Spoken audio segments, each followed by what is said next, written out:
Bukti Agama Republik Indonesia dibacakan oleh pembina upacara. Silakan. Istirahat di tempat.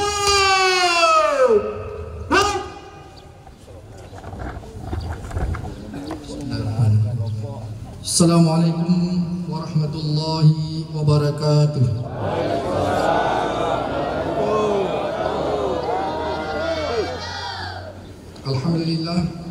Alhamdulillahirabbil alamin, wassalatu wassalamu ala asyrafil anbiya'i wal mursalin sayyidina Muhammadin wa ala alihi washabihi ajmain.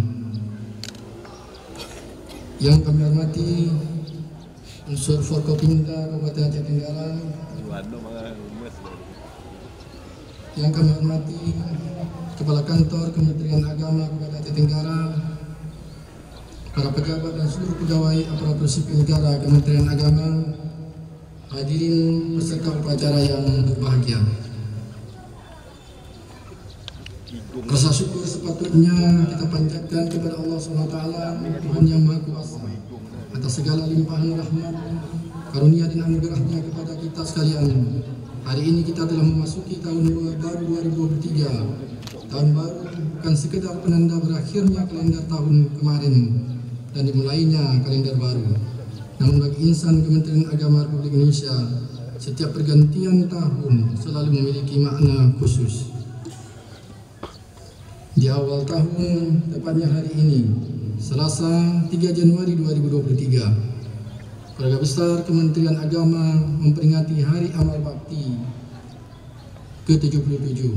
Kita diajak untuk mengenal, memahami dan meresapi atau bertanya kembali mengapa dan untuk apa Kementerian Agama yang dulu bernama Departemen Agama ini dilahirkan pada tahun 1946. Lalu kita sebagai generasi penerus Kementerian Agama sudahkah melakukan pengabdian sebagaimana kitab kelahiran Kementerian Agama atau belum? Pada peringatan Hari Amal Bakti ke-77 ini, saya mengajak kepada seluruh ASN Kementerian Agama untuk memperbaiki niat pengabdian dan pelayanan kepada umat.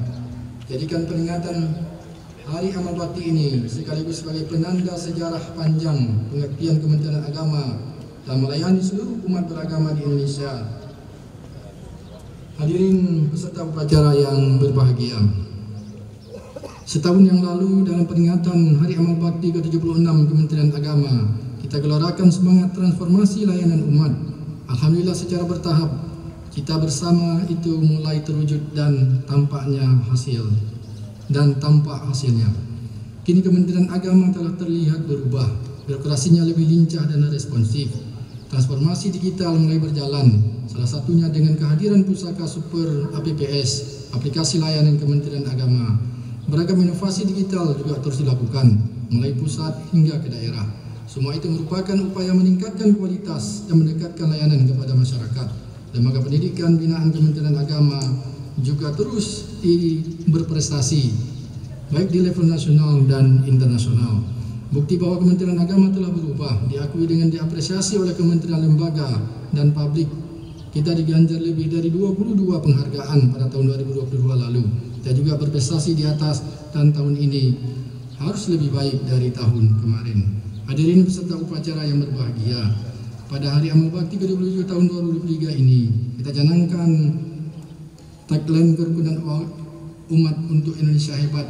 Tugas berat mesti ditunaikan oleh seluruh ASN Kementerian Agama. Kerukunan sangat fluktuatif dan dinamis. Kerukunan sering menguji kita, lebih-lebih menjelang pemilu 2024. Sejatinya, kerukunan adalah prasyarat pembangunan nasional. Pembangunan membutuhkan stabilitas, dan stabilitas dapat terwujud bila antar masyarakat rukun dan damai. Di tahun politik ini, potensi terjadi ketidakrukunan di masyarakat akibat pilihan politik yang berbeda tetap saja ada. Politisasi agama makin sering dilakukan untuk meraih efek elektoral. Politisasi tempat ibadah sebagai ajang kampanye sudah mulai terjadi. Penggunaan politik identitas menjelang pemilu harus diantisipasi dan dimitigasi agar kerukunan umat tidak ternodai.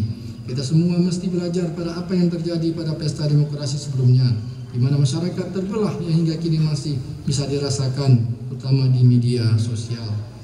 Keluarga Besar Kementerian Agama bersama tokoh agama dan tokoh masyarakat harus terdepan dalam membina dan membangun suasana rukun dan damai agar perjalanan dan tahapan pemilu dapat dinikmati sebagai pesta demokrasi dan pengertian yang sesungguhnya.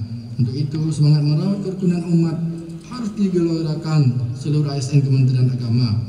Saya minta tidak ada ASN Kementerian Agama yang partisan, apalagi ikut melakukan provokasi di tengah keragaman pilihan. ASN Kementerian Agama harus menjadi simpul kerukunan dan persaudaraan, dan yakinlah bahwa kerukunan umat akan mengantarkan pada Indonesia hebat. Melalui peringatan Hari Amal Bakti ke-77 ini, juga mari kita jadikan momentum untuk meningkatkan soliditas organisasi. Kita harus berada dalam satu barisan yang kuat, kokoh dan terorganisir untuk Kementerian Agama yang lebih baik dalam memberikan pelayanan kepada masyarakat. Bapak Ibu peserta upacara yang berbahagia, sebagaimana tahun sebelumnya, sebagai bentuk apresiasi atas pengabdian kepada negara, Kementerian Agama tahun ini kembali mengajukan kepada Bapak Presiden untuk memberikan penghargaan Satya Lencana Karya Satya kepada 10.073 pegawai negeri sipil Kementerian Agama.